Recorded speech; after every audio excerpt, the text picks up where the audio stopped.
Good evening friends. आज के इस लेक्चर में हम डिस्कस करेंगे आइगन वैल्यूज़ के बारे में, जो कि हर्मिशन मैट्रिक्स और स्क्यू हर्मिशन मैट्रिक्स के लिए है। तो इसमें बेसिकली 3 पॉइंट्स हैं। ओके, आइगन वैल्यूज़ के लिए 3 पॉइंट्स अलग अलग हैं।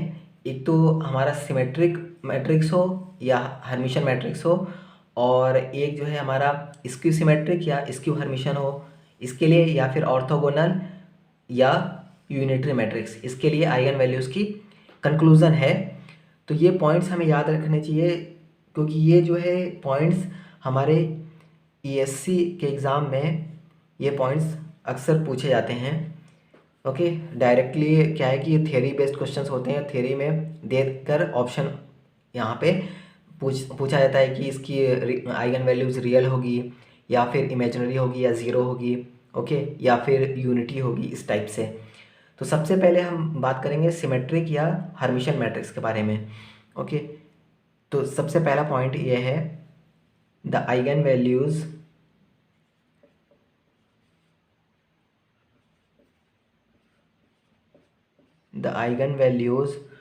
Of a symmetric matrix, symmetric और हर्मिशन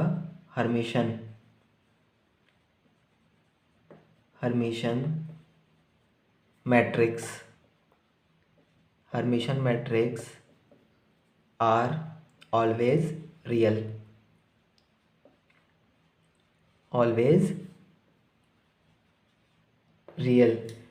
ये बस चीज़ें हमें याद रखनी है। ये जो पॉइंट है रियल, आइगन वैल्यूज़ अगर कोई सिमेट्रिक मैट्रिक्स है या फिर हर्मिशन मैट्रिक्स है तो उसकी आइगन वैल्यूज़ हमेशा रियल होगी।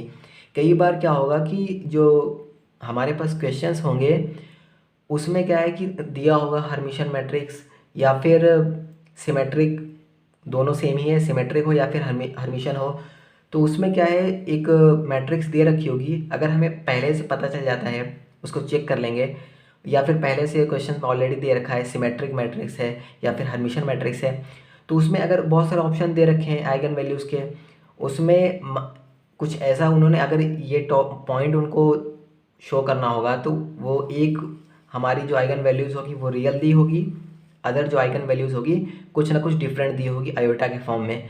तो उसके बाद क्या है कि उसमें फिर क्वेश्चन को सॉल्व भी नहीं करना। अगर हमें पता है कि सिमेट्रिक या हर्मिशन मैट्रिक्स है, उसकी आइगन वैल्यूज़ हमेशा रियल ही आती है, ये हमें पॉइंट पता है पहले से, तो हम डायरेक्ट वहाँ पे ऑप्शन देख के रियल वैल्यू टिक करके आगे क्वेश्चंस करेंगे, उस पर टाइम वेस्ट नहीं करेंगे।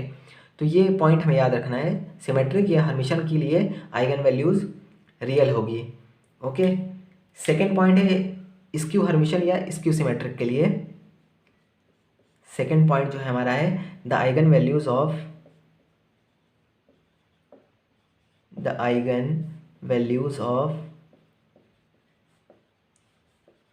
अ skew symmetric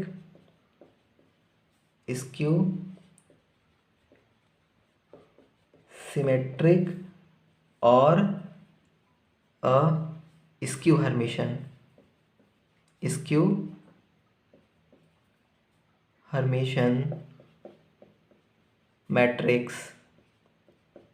skew Hermitian matrix are either zero और प्योरली इमेजिनरी।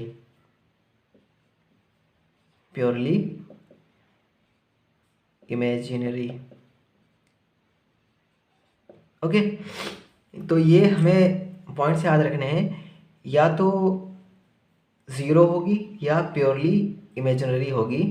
ये आइगन वैल्यूज़ स्क्यू सिमेट्रिक या फिर स्क्यू हर्मिशन, अगर ऐसा कुछ आता है तो उसकी आइगन वैल्यूज़ या तो ज़ीरो आनी है या फिर प्योरली इमेजिनरी आनी है। क्वेश्चंस अगर कुछ दिया होगा तो उसमें सबसे पहले अगर हमें वहाँ दिया हुआ स्क्यू हर्मिशन है या स्क्यू सिमेट्रिक मैट्रिक्स है, तो सबसे पहले हम वही ऑप्शन चेक कर लेंगे कि या तो ज़ीरो आ रही है या फिर प्योरली इमेजिनरी, ऐसा कुछ आ रहा है तो डायरेक्ट टिक कर देंगे, क्वेश्चन सॉल्व करने की ज़रूरत नहीं है।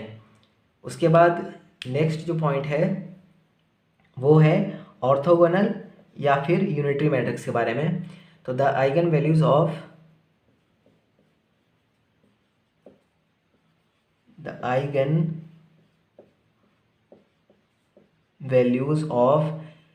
एन ऑर्थोगोनल और unitary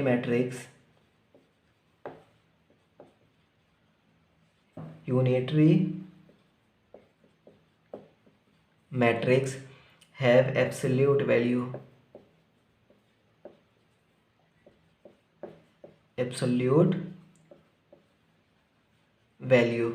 okay, absolute value 1, that is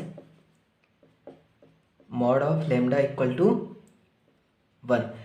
कभी भी आइगन वैल्यू जो है ऑर्थोगोनल वेक्टर हो या फिर यूनिटरी मैट्रिक्स हो, ऑर्थोगोनल मैट्रिक्स हो या फिर यूनिटरी मैट्रिक्स हो, तो उसके लिए आइगन वैल्यूज हमेशा ही 1 आती है, हमेशा ही 1 आती है।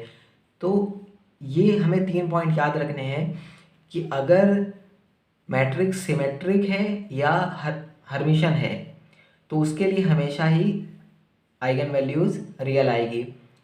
अगर मैट्रिक्स स्क्यू सिमेट्रिक है या स्क्यू हर्मिशन है तो उसके लिए या तो 0 आएगी या फिर प्योरली इमेजिनरी आएगी। थर्ड क्या है, अगर मैट्रिक्स ऑर्थोगोनल या फिर यूनिटरी मैट्रिक्स है तो उसके लिए आइगन वैल्यूज़ एब्सोल्यूट आएगी, मतलब 1 आएगी। ये 3 पॉइंट्स याद रखने हैं। इन पे क्वेश्चंस भी बहुत आते हैं ईएस में और कॉम्पिटिटिव बहुत सारे एग्ज़ाम जो गवर्नमेंट के हैं टेक्निकल के, उसमें ये सारे पॉइंट्स आते हैं ऑब्जेक्टिव के तौर पे। ओके, तो आज के लेक्चर के लिए इतना ही है। अगर वीडियो अच्छी लगे तो please like share and subscribe ज़रूर करें। Thank you.